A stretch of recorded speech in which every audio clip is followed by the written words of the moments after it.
what are the signs that we might be dealing with fear of abandonment, and why does everybody have it at some level? Well, let's just look at your situation with having that trigger that caused you to feel, tremorous and shaky and as if your life was in danger. That matched the one where your front door is open and there could be life and death threat. When you're a child and there isn't, you have birth trauma. You're born, you were in a womb, it's so wonderful. Now all of a sudden you're in this cold place on a bassinet, and then so you feel disconnection from that soft. Then someone picks you up and you feel connection. You feel their heartbeat and the milk goes in, and then you're put down again, disconnection. And when we're infants, we learn that connection, disconnection, good feeling, bad feeling, good feeling, bad feeling. And this goes through our childhood. We also soon discover that we can't meet our own needs, that somehow those figures who come to the bedside to pick us up, to create connection, we need them for survival because we feel helpless and like starving to death and things like that. So when a child is abandoned, let's say put in the woods or on a rock in the brook, as children have been abandoned throughout history, they're left to die because an infant can't take care of itself. An adult can, but an infant can't.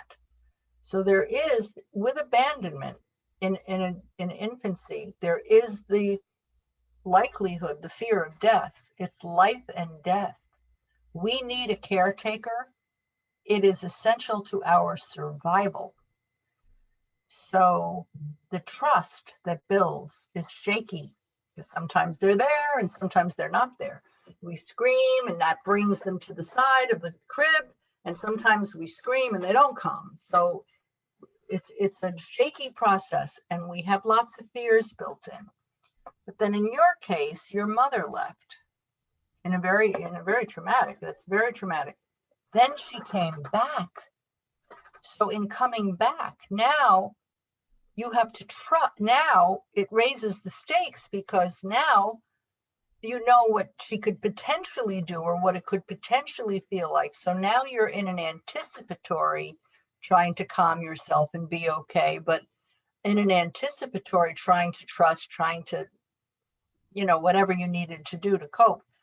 But so you have the trauma of the abandonment and then the trauma of the anticipatory, do I trust? So here you are in a relationship with someone who might be a cheater, and it triggers the whole thing, and you get your nervous system, the fight, flight, or flee response, this survival instinct, those life and death, the central nervous system that is absolutely involuntarily evoked. You felt it come on.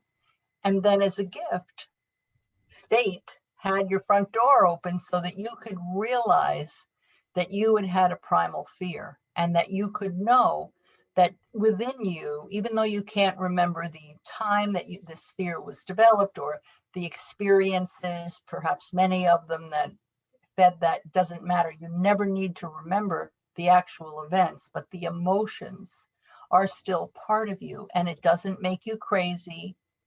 And I'm speaking to you as a general. It doesn't make anyone out there or me crazy. It doesn't mean we're damaged. It doesn't mean there's something wrong with us. It means something happened beyond our control and our nervous systems did what they're supposed to do. It learned a very intense response. And those responses, they make us feel crazy a little bit, but they're only temporary, they're involuntary, they're in no way a reflection on who we are, but they're also a gift because that's a primal feeling. And now that we know that feeling is there, we know what our inner child has as part of its emotional repertoire. It has mortal fear.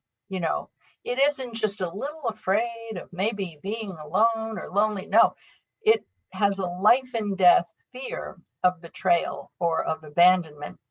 So that helps us gain a knowledge of ourselves and helps us to love ourselves and care for ourselves and be more careful with, who we trust and how we evaluate people and how we value people who are trustworthy.